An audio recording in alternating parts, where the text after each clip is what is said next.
जीतिया माई की जय, जीउत वाहन देव बाबा की जय। आप सब जितना भी दीदी माई बहन इस सब जीतिया के कथा सुनतनी, आप सबके हमार प्रणाम बा और आप सब भी जीतिया करतनी। त चली दीदी, आज के कथा बा एगो मुस्मात औरत और उनका बेटा के कथा बा, जीतिया कथा बा। आप सब एक कथा पूरा सुनब त आई चलल जाओ दीदी कथा के ओर।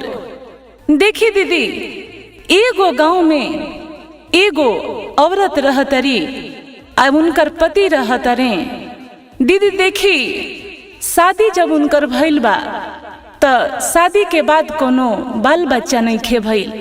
देखी दीदी, शादी के कुछ ही दिन बीतल रहता, तब तक पति के का होता कि एक एक्सीडेंट में मौत हो जाता। एक खबर देखी, जब घर गांव के लोग सुनले बा, पत्नी सुनले बाड़ी, पत्नी बड़ा बिलख बिलख के रोवतारी। इरवो जानतनी कि अगर जेकर दुनिया में नया शादी भइल बा आ शादी के कुछ ही दिन बाद कोनो बाल बच्चा ना होखे आ पति के देहांत हो जाए, ओ औरत के दिल पर का गुजरत होई। औरत लगली पुका फार के रोवे, दीदी अब की शादी हमर भई रहला और कुछ ही दिन पता ना काहे पति के हमरा देहांत हो गईल। मन में तरह तरह के बात उठे लागल। अब देखी दीदी, काम क्रिया सब चीज बीत जाता, लेकिन हर एरिया हर गांव के लोग एके होखेला, पति तब मर गईले। पति के मर गईला के बाद ये औरत जे बाड़ी, इनकर तबीयत खराब होता, वोमिटिंग होखे लागल बा। पति रहता रे, तब के ही बच्चा रहता पेट में, लेकिन 10 दिन 20 दिन के बच्चा, 1 महीना 2 महीना के बच्चा, ई केकरो पता ना लागेला। अब मरला के कुछ ही दिन जब बीतल बाटे त अब गांव घर के लोग देखता सुनता कि ऐसे ऐसे बात बा। शक लागल बा करे कि अरे बच्चलन औरत बिया, पति मर गईल, अरे जहां तहां ऐसे वैसे कैले बिया, बच्चा पालतिया पेट में। लेकिन देखी दीदी, अगर कोनो बात नहीं जानत, ओकरा के गलत कबो साबित मत करी। अब वो औरत के भी मालूम नहीं खे कि हमरा पहले से बच्चा बा, लेकिन पति जब रहले, पति के ही बच्चा पेट में पलत रहे, ये औरत के मालूम ना रहे। देखी गाँव में का होता है दीदी कि पर पंचायती होता, सबके बुलावल जाता, कुलछनी कहल गईल, तरह तरह के गाड़ी देवल गईल और पंच लोग मिल के वो औरत के गांव से निकाल देलक कि औरत बच्चलन बिया, हमनी के गांव में रही तो हमनी के गांव के माहौल खराब हो जाई। अब देखी दीदी, ई जे औरत बड़ी नैहर गईली तो बाबूजी के देखली, बाबूजी से दुखड़ा सुनैली। बाबूजी कहले कि अरे हम बूढ़ बुजुर्ग आदमी बनी, कमानी धमानी नहीं, हमार देह अपने पहाड़ बा, तहरा के हम कैसे रखी। माई से कहली कि माई, तू तो जाना तारू हम तहार बेटी हई कि हमार रहन सहन कैसन बा। आज ये गलती के सजा हमरा मिलता कि तू तो माई हो, कम से कम तू तो रखला।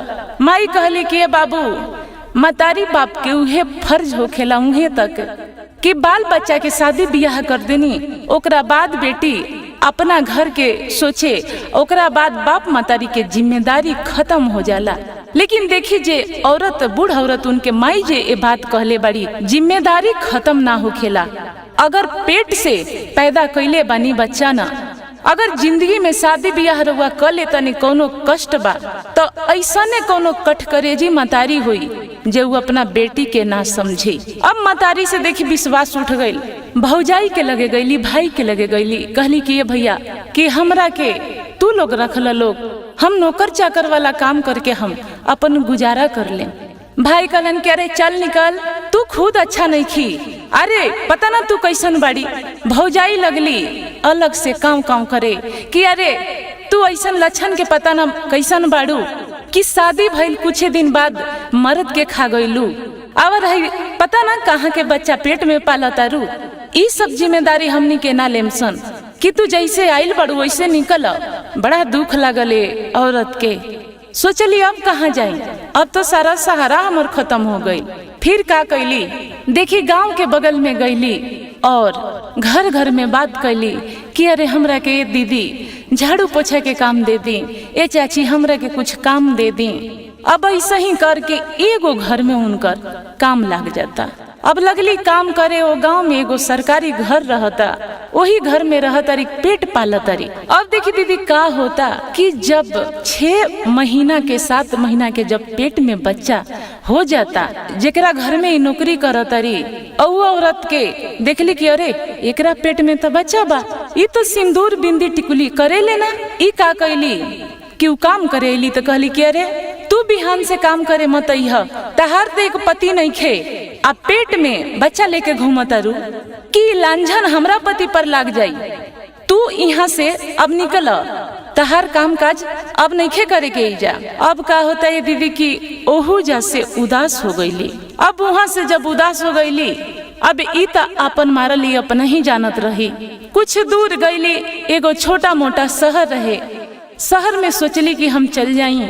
गईली शहर में, एगो काम पकड़ लेता री, एगो छोटा मोटा काम रहता, उ काम पकड़ लेता री, किराया के रूम ले लेता री, अपन वही से कमाता री, भरण पोषण करता री। कुछ दिन के बाद देखी बच्चा पैदा, एगो बेटा पैदा भइल बा। बेटा के खूब बढ़िया से हिफाजत करता री, कमाता री, अपना बेटा के अपन ख्याल रखता री। धीरे धीरे दीदी देखी समय बीतत गईल। अब जे लड़का पैदा भई रहन, ई धीरे धीरे 18-19 बरस के हो गईले। अब सबके देखी सब लड़का जवन बाड़े सन त अपन सर संगतिया चुनिए लेला सन। तब लड़का के पढ़ावत रहली, ओई में कमात रहली। अब एक दिन जब वो लड़का बैठा रहे तो कुछ साथी संगतिया लड़का के रहे, कहलो कि अरे दोस्त, तू तो मजा में पढ़ाई कर तारा बैठल बड़ा, तहर माई बहुत दिन से कमाली और पढ़ल लिखल नहीं तो तू समझत होकबा कि कौन काम चाची करत हुई है, कि ऐसन करा कि तू कोनो काम काज करे परदेश से जा, आए अपना माई के ध्यान रख, काहे कि बहुत दिन ते तहरा के पोसत पालत, जब से हमनी होश संवरले बानी सन तब से चाची के कमात देखले बानी सन। इस सोचलें कि ठीक बा, जितना पढ़नी उतना सही, कम से कम अब हमार माई शुरू से हमरा के पल्ले बाड़ी, हमार पापा नहीं खी, तो अब हमरा माई के सहारा बने के चाहिए। ए दीदी अब देखी का होता कि कहले अइले घरे तो कहले कि ये माँ अब तू काम काज मत करी ह, हम परदेश जाम कमाए। माई कहली कि अरे बेटा तू अभी कहाँ जाइबा कमाए, कौन शहर देख ले बड़। कहले कि अरे सब लोग शहर कमाए जाला, हमहू चल जाई, कि तू घबराई मत। कहली कि ये बेटा तू चल जाइबा कमाए, हम कैसे जानब कि तू कहाँ बाड़ा, कैसे बाड़ा।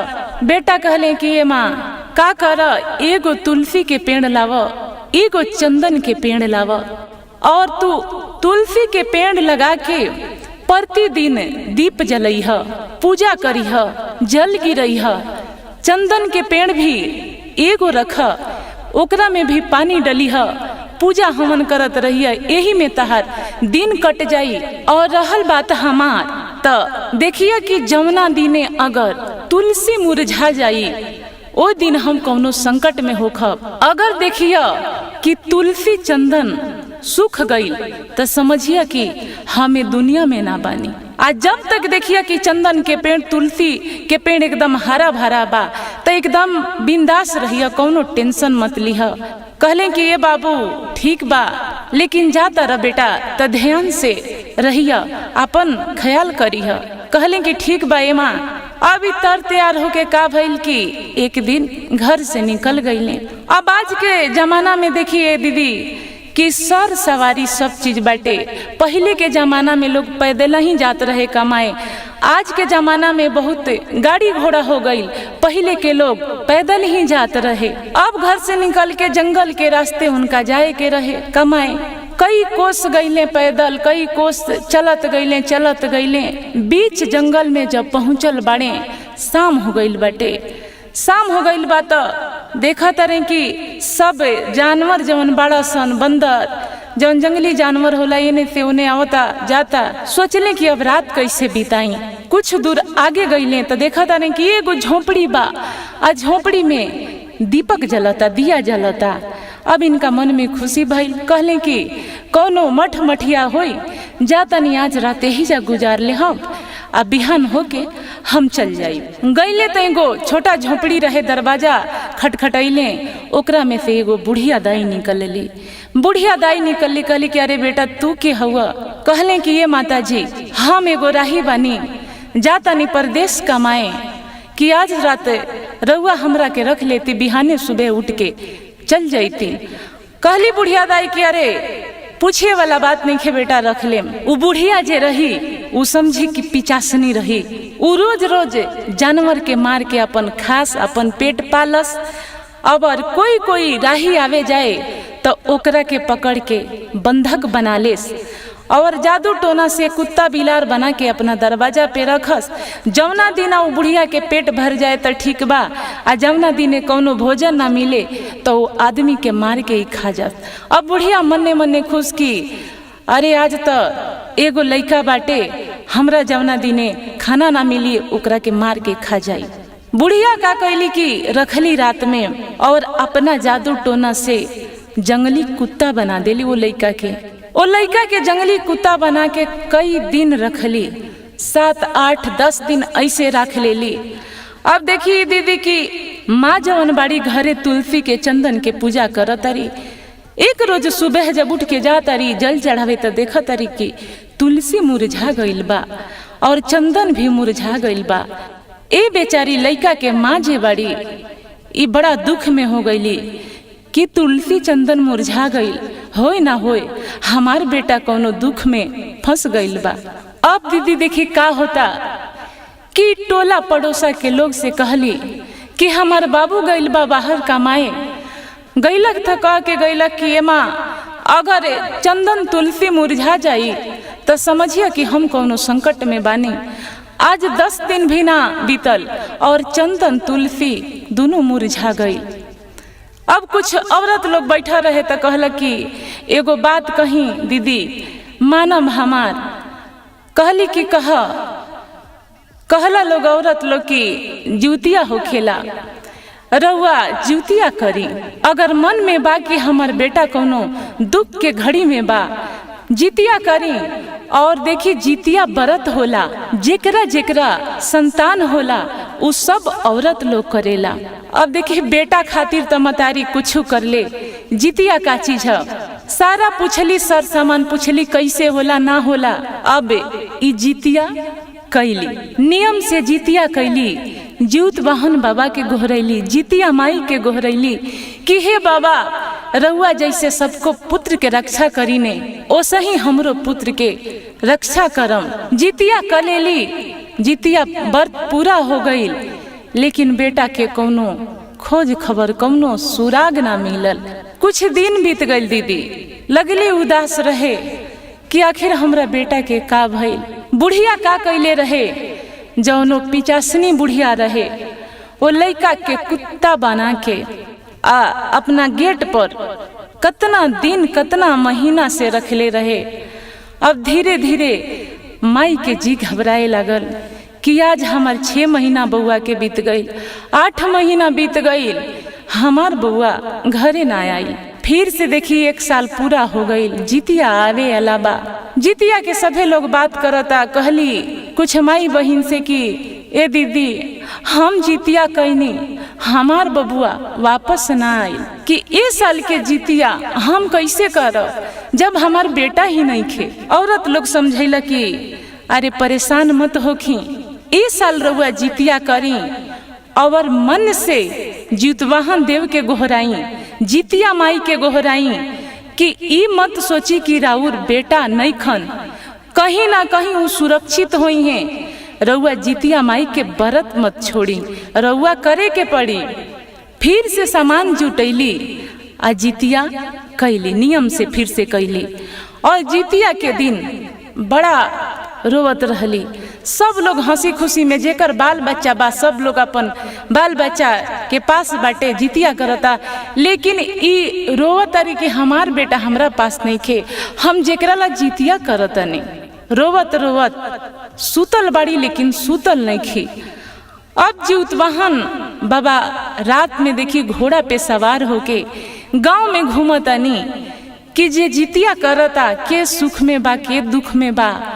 अब घूमत घूमत जब ओ औरत रहली, अब घूमत घूमत जे ओ औरत रहली उनका घर से होके गुजरतानी, देखतानी सुनतानी कि कोई औरत रोवता और बड़ा विलाप करके रोवता। लगनी खड़ा होके सुने कि काहे रोवता री। ज्योत वाहन देव बाबा सूर्य भगवान से कहनी कि ये सूर्य बाबा, आज रात में सभी लोग ज्योतिया दिन में रात में करता, लेकिन सभी खुश बा, एगो औरत बड़ी उ रउआ बताई कि काहे इतना दुख से रोवता री।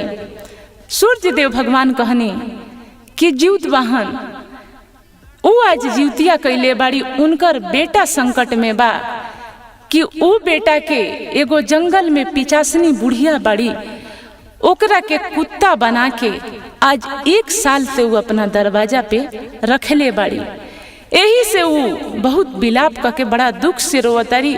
और एक लौता संतान उहे बेटा बा जमुना के नाम विजय बा। के ज्योत वाहन तहरा ओ बच्चा के रक्षा करे के पड़ी, और ई जे औरत रोवतारी इनकर बेटा ला के देवे के पड़ी।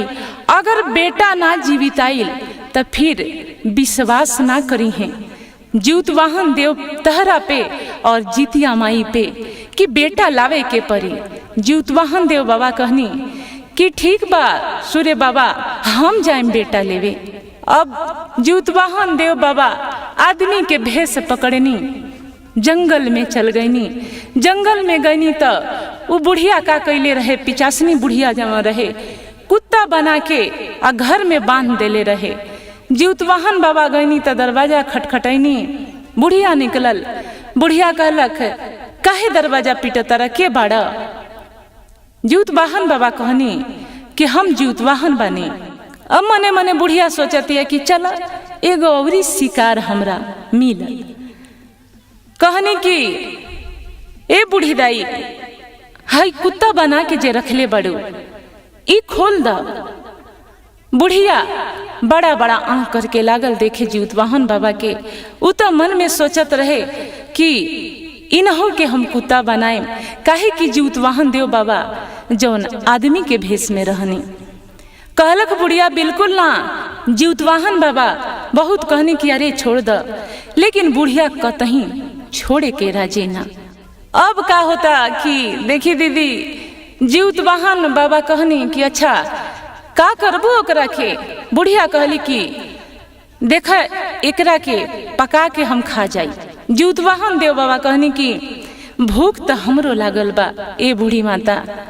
बुढ़िया कहलक अच्छा तहरो भूख लागल बा, तो चल आज एकरे बारी बा, एकरा के हमनी के दोनों मिल के पका लेवल जाओ, आ हमहू खा लेम तू खा लीह। बाबा कहनी कि ठीक बाटे। अब बुढ़िया बहुत सारा लकड़ी लेके अइलक, आग सुलगावे लागल। कुत्ता के भेष में जे विजय बड़े सोचत तारी कि आज बुढ़िया हमरा के पका के खा जाई। आग धरावा तारी, आग लकड़ी में लाग गई। ज्योत वाहन बाबा के कहली कि चला पकड़ के लावल जाओ, पकावल जाओ। ज्योत वाहन बाबा आ बुढ़िया दोनों आदमी पकड़ के ले आई। ज्योत वाहन बाबा का कहनी विजय जे रहन उ आदमी के भेष फिर से आ गईले बुढ़िया के अपना उ जादू टोना से। ज्योत वाहन बाबा का कहनी कि आंख मार देने उनका के। विजय ये बात के समझ गईले, धक्का बुढ़िया के देले, बुढ़िया आगे में गिर गई, आधा जर गई, आधा समझी शरीर सही बा। ज्योत वाहन बाबा कहनी कि अरे तू तो बड़ा दुष्ट बड़ा, काहे धक्का दे देला। अब ज्योत वाहन बाबा बुढ़िया के ओर से समझी बानी। अब उतना में बुढ़िया आधा जर गई, लेकिन आधा शरीर बचल बा, ओकरा में भी बुढ़िया खड़ा होके आ लागल विजय के खेदे। विजय के खेदे लागल। ज्योत वाहन देव बाबा कहनी कि अरे बच्चा बटे ए बुढ़िया माँ छोड़ द। बुढ़िया कहला कि नहीं, हम खा जाए तो खा जाए, उ हमरा के जरैले बा। ज्योत वाहन देव बाबा सोचनी जे बुढ़िया इतना आसानी से मरे वाला नहीं खे, ई पीछा ना छोड़ी। जीउतवाहन देव बाबा का कहनी, ओकरा के जंगली कुतिया बना के एगो मोटा सिक्कड़ में पेड़ में अझुरा देनी, बांध देने। आधा जरल कुतिया और आधा बिना जरल। इनका से कहनी विजय से कि ये विजय, हम जीउतवाहन हई और ए बुढ़िया के घर में ढुका, जितना सोना चांदी रखले होई पैसा कौड़ी सारा बैग में भर के लावा। सारा विजय जाके भर के लैले, काहे कि वो 1 साल रहल बने तो सब चीज देखत रहन कहाँ कहाँ रखल बा।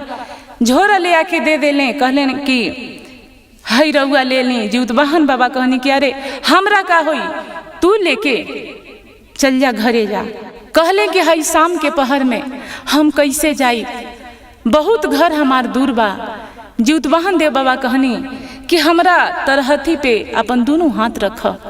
जब तरहथी पे रखले तो जीउतवाहन बाबा कहनी कि आंख बंद कर। थोड़ा आंख बंद कैले आ थोड़ी देर में सीधा जाके आंगन में उतर जाता रे। आ माई के देखी कि जितिया व्रत कैले बाड़ी, लेकिन उनका 2 दिन 3 दिन से कुछ ऐसा ही खाना पानी कुछ अच्छा नहीं खेलागत। रउआ भी जानत हो कि बेटा बेटी के और दिन याद आवे चाहे ना आवे, लेकिन पर्व त्योहार के सबको याद आवेला। अब माई सुतल बड़ी, विजय जाके अंगना में उतर गईले। आगे घर बनबा, कहले कि ए माई हम आ गइल बानी, काहे सुतल बड़ो। माई रो वो के लोटपोट होके बिना जान के सुत रही। कहले कि ये बेटा, अरे तू कैसे आ गई ह? कहले विजय कि हमरा पता नहीं खे। कहली उनकर माई कि अरे मेन गेट तो बंद बा, आ तू आके आंगन में बाड़ा, के खोलक ह? कहले विजय हमरा पता नहीं खे, हमरा के एगो जंगली जौन बुढ़िया रहली उ कुत्ता बना के आज 1 साल से अपना दरवाजा पे रखले रही। कुत्ता बन के रहत रही। एक आदमी हमरा पास गई रहे, अपन नाम बतैलक कि जीउतवाहन, और वहां से हमरा के छुटा के आ हमरा के यहाँ ला के छोड़ देलक। हमरा खुद पता नहीं खे। बेटा के सीना से लगा के लगली रोवे, मुंह नाक चूमे लगली। बेटा पाके बड़ा खुश हो गईली। जितिया माई के प्रणाम कैली, जीउतवाहन देव बाबा के प्रणाम कैली। बेटा कहले कि ए माँ, हम एगो झोरा लाइल बानी, सामान ले ले बानी, तू देखबू ना? कहले कि अरे बेटा, एह बेरा का देखे के बाटे, व्रत हमार पूरा हो जाए द। कल सुबह उठ के और सूर्य भगवान के अर्घ दे के हम दूध से व्रत खोलब और फिर देखब झोरा में काबा। अब देखी रात बीत गई, सुबह उठली, अपन अर्घ दे के अपन पूजा पूरा कर लेली, व्रत खोल देली। कहले विजय कि माँ ना देखबू, देख ल। माँ गईली, झोरा बोरा खोला तरी तो देख तरी, अरे इतना सोना चांदी पैसा कौड़ी। कहली कि अरे बेटा, केकरो घर तो ना लूट के लाइल बड़ा, केकरो डाका तो नहीं खा डलले। तू तो खुद कहता रह कि हम 1 साल से कुत्ता बन के बानी। आई धन दौलत कहाँ से, आई पैसा कौड़ी कहाँ से लेके आइल बड़ा? कहले कि जे जीउतवाहन देव बाबा रहनी, कहले कि जे जीउतवाहन रहनी, हमरा के जे छुटैनी उहे हमरा के कहनी कि बोरिया में भरल और घरे ले जा। हम कहनी कि काहे? जीउतवाहन देव कहनी कि अरे तहरा के 1 साल से कुत्ता बना के, कहनी कि अरे तारा के 1 साल से कुत्ता बना के दरवाजा पे रख ले बिया, एकर पैसा के दी, तू लेके घरे जा। उहे सारा चीज हम लेके आ गईनी हम। अबे इनके माँ जान गईली, औरत जान गईली कि जीउतवाहन देव बाबा ई सब कैले बानी, बड़ा खुश भैली। अब सोचली कि एकरा में इतना पैसा कौड़ी बा, काहे ना हम घर बना ली। बेटा से राय ले ली। बेटा कहले कि ना माई, घर हिजा ना बनी, जहाँ तू रहत रहलू, जहाँ हमार बाबूजी रहत रही, हम ओहिजा जाई। माँ के ले ले और गईले गाँव में गईले तो देखले कि चाचा चाची लोग बा, घर में बहुत सारा लोग बा। जाके हक जमा ले लें कि हमरा पापा के सर संपत्ति बा, घर घड़ारी बा, हिस्सा बखरा लेके अपन खूब बढ़िया से घर बना ले लें और रहे लागल लोग। माई का कैली, कुछ दिन बाद बेटा के बियाह कर देली, एगो लड़की आ गईली, पतोह आ गईली। ए लोग खुशी खुशी अपना घर में रहे लागल और गांव मोहल्ला टोला भी देख के खुश हो गईल। आप सब जितना दीदी चाची लोग व्रत कैले बानी, जीउत वाहन देव बाबा से इहे कामना विनती बा कि आप सबके पुत्र के भी दीर्घायु उम्र होखे और आप सब भी जितिया असही सालों साल करत रही। आप सब ये जितिया कथा सुनले बानी और सुनतनी तो जीतवाहन देव जितिया माई जरूर लिख देम कमेंट में। धन्यवाद।